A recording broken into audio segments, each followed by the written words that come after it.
بسم اللہ الرحمن الرحیم الحمد للہ رب العالمین والصلاة والسلام علی رسولہ محمد بن عبد اللہ الامین وعلی آلہ وصحبہ اجمعین ومن تبعہم بإحسان الی یوم الدین اما بعد۔ ناظرین کرام، آپ کا اس چینل فاتبعونی پر استقبال ہے۔ آج میں آپ کے سامنے جو موجودہ صورتحال ہے کرناٹک میں حجاب کو لے کر اسکول میں جو تانڈو چل رہا ہے اور جو بیکار قسم کی مخالفت چل رہی ہے حجاب کو لے کر کے، جو ایک عورت کا حق ہے اور اس کا یہ لازمی اس کی چوائس ہے، اپنی پسند ہے، اور اسلامی نقطہ نظر سے حجاب ایک لازمی اور ضروری شے ہے ایک عورت کے لیے۔ دونوں اعتبار سے یہ چیز نہایت اہم اور ضروری ہے، لیکن اس کے باوجود کچھ فسادی قسم کے لوگ جن کو صرف اور صرف فساد کی تلاش رہتی ہے اور بہانے سے وہ معاشرے کے اندر، ملک کے اندر، سماج کے اندر بگاڑ اور فساد کو جنم دیتے رہتے ہیں اور اس کو ہوا دیتے رہتے ہیں۔ کرناٹک کے اندر مختلف اسکولز، کالجز کے اندر جو حجاب کی مخالفت ہو رہی ہے، یہ اسی کا ایک حصہ ہے،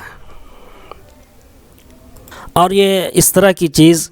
کوئی پہلی مرتبہ نہیں پیش آئی ہے۔ آج سے بارہا اس طرح کی چیزیں، کبھی حجاب کو لے کر کے، کبھی وندے ماترم کو لے کر کے، بھارت ماتا کی جے کو لے کر کے، اور دوسری چیزوں کو لے کر کے اس طرح کی حرکت کی جاتی رہی ہیں اور کی جاتی ہیں۔ 1998 میں 1998 میں حکومت اتر پردیش کی جانب سے یہ سرکار کی طرف سے یہ حکم اور احکام نافذ ہوا تھا، جس میں وندے ماترم، بھارت ماتا کی جے، سرسوتی کی وندنا، ان سب کو لازم قرار دیا گیا تھا اسکولز میں، اور یہ کہا گیا تھا کہ ہر اسکول کے لیے وندے ماترم کے ساتھ یہ بھی لازم ہے کہ ہندوستان کا نقشہ اور سرسوتی ماں کی تصویر 30x18 30x18 سائز کی آویزہ کرے۔ مطلب یہ حکم آیا تھا۔ یہی نہیں بلکہ اس حکم میں یہ بات بھی تھی کہ طلبہ جب اسکول آئیں اور تعلیم کے لیے جمع ہوں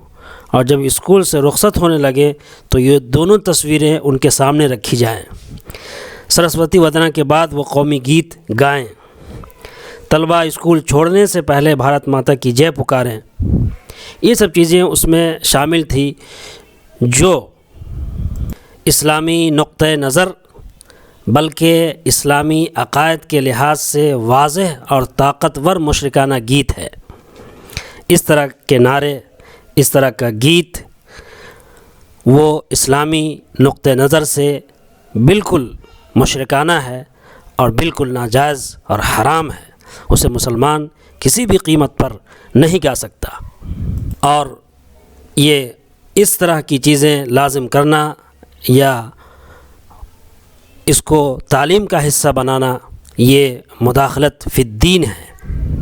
جب اس طرح کے احکام آئے تو پورے ہندوستان میں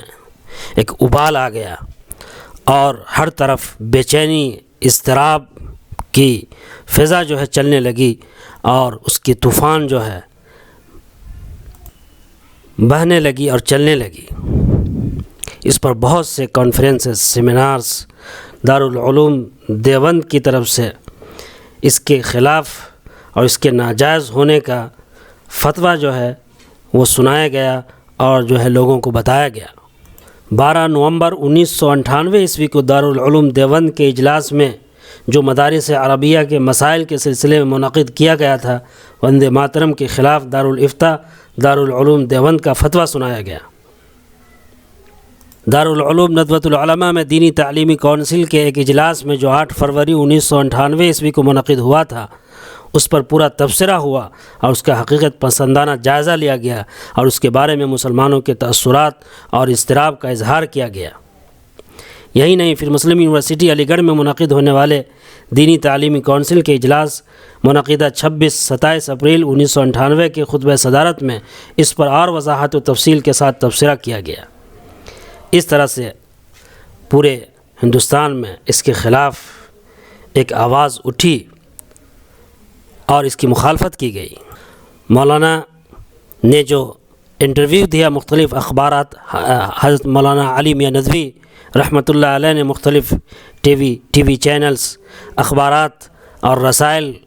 کو جو انٹرویو دیا، اور وہ انٹرویو جو ٹائمز آف انڈیا اور دوسرے اخبارات میں چھپے وہ یہ تھے: لکھنؤ 19 نومبر نظرۃ العلماء کے ناظم، مسلم پرسنل لا بورڈ اور دینی تعلیم کونسل کے صدر مولانا علی میاں ندوی نے کہا کہ حکومت کی تعلیمی پالیسی ملک کے لیے انتہائی نقصان دہ ہے۔ کرناٹک میں جو یہ چیزیں ہو رہی ہیں، آج بھی وہ چیز جو کل وندے ماترم، بھارت ماتا کی جے، سرسوتی کی وندنا اور دوسری چیزیں کو تعلیم کا حصہ بنانا اور تعلیمی پالیسی کا حصہ بنانا ملک کے لیے نقصان دہ تھا، آج وہی چیز جو حجاب کے بارے میں ہے وہ ملک کی پالیسی کے لیے نقصان دہ، اور اس پوری جد و جہد سے کوئی ادنا فائدہ ہونے والا نہیں۔ یہ جو بھی ہلہ ہو رہا ہے، اس سے نہ تعلیم کا کوئی فائدہ ہونا ہے، نہ ملک کا کوئی فائدہ ہونا ہے۔ ہاں، سیاسی پارٹیوں کا ضرور کچھ فائدہ ہو سکتا ہے اور ہوگا۔ مولانا نے اپنے انٹرویو میں یہ بات کہا۔ مولانا نے کہا کہ گاندھی جی، جواہر لال نہرو، مولانا آزاد اور دوسرے رہنماؤں نے جو ملک کی آزادی میں پیش تھے اور جنہیں ملک کا وقار اور مفاد عزیز تھا، بہت سوچ سمجھ کر یہ طے کیا تھا کہ اس ملک کی سلامتی اور بقا کا انحصار ہمیشہ جمہوریت، سیکولرزم اور عدم تشدد پر ہوگا، اور جب یہ اقدار کمزور ہوں گی تو پورا ملک کمزور ہوگا۔ اس وقت حکومت تعلیم کی راہ سے جو کچھ کرنا چاہتی تھی، ہے اور جس طرح کا نصاب و نظام مرتب کیا گیا ہے، وہ نہ صرف مسلمانوں کے لیے بلکہ پورے ملک کے لیے سنگین اور خطرناک ہے۔ آج بھی جو کچھ ہو رہا ہے، جو کچھ کیا جا رہا ہے، جو کچھ کیے جانے کی کوشش کی جا رہی ہے، وہ سب ملک کے لیے نہایت نقصان دہ اور خطرناک ہے۔ مولانا نے آج سے 20 سال پہلے یہ بات کہی تھی۔ وہ بات اس وقت جتنی اہم تھی اور جتنی اہمیت کی حامل تھی، آج بھی وہ بات اتنی ہی اہم ہے اس مسئلے حجاب کو لے کر کے بھی۔ مولانا نے اپنے انٹرویو میں بہت ہی اعتماد، وقار اور بھرپور لہجے میں کہا تھا، مسلمان کے لیے سب سے زیادہ اہمیت ان کے عقیدہ توحید کی ہے اور وہ اس کی حفاظت ایمان کی شرط سمجھتے ہیں۔ جہاں تک شرک سے اجتناب ضروری ہے، اسی طرح سے یہ بھی اسلام کا ایک لازمی حصہ ہے کہ عورتیں باپردہ رہیں، باحجاب رہیں اور اپنے سطر کی حفاظت کریں اور اپنے سطر کو چھپائے رکھیں، اور وہ بھی جب اپنی مرضی، اپنی خوشی، بغیر کسی جبر اور اکراہ کے کرے، تب تو نہ کسی ملک کا کوئی قانون اور نہ کوئی اور طاقت اس کو حجاب سے باز رکھ سکتی ہے۔ آج بھی جو انصاف پسند لوگ ہیں، جو حکومت میں جو صحیح ذہن کے لوگ ہیں، ان کو اس کی طرف توجہ دینی چاہیے اور اس طرح کے بیکار اور بیہودہ قسم کی مخالفت سے روکنا چاہیے، اور ایسے شرپسند لوگوں کو، فسادی لوگوں کو اس طرح کی فساد بھری حرکت سے باز رکھنا چاہیے۔ یہ کسی بھی طریقے سے ملک اور ملت اور تعلیم کے مفاد میں نہیں ہے، اس کے لیے کسی بھی طرح مفید نہیں ہے۔ مسلمانوں کے لیے سب سے عزیز اس کا مذہب ہے اور اس کی شریعت ہے۔ وہ ہر چیز سے سمجھوتا کر سکتا ہے، لیکن اپنی شریعت سے، اپنے مذہب سے، اپنے اسلام سے وہ سمجھوتا نہیں کر سکتا۔ لہٰذا یہ سراسر مداخلت فی الدین ہے کہ کوئی اس کے حجاب پر انگلی اٹھائے اور حجاب کرنے سے اسے روکا جائے اور اسے روکے۔ ہمیں ہر طرح سے اس کی مخالفت کرنی چاہیے اور اس کے خلاف آواز اٹھانی چاہیے اور حجاب کے حق میں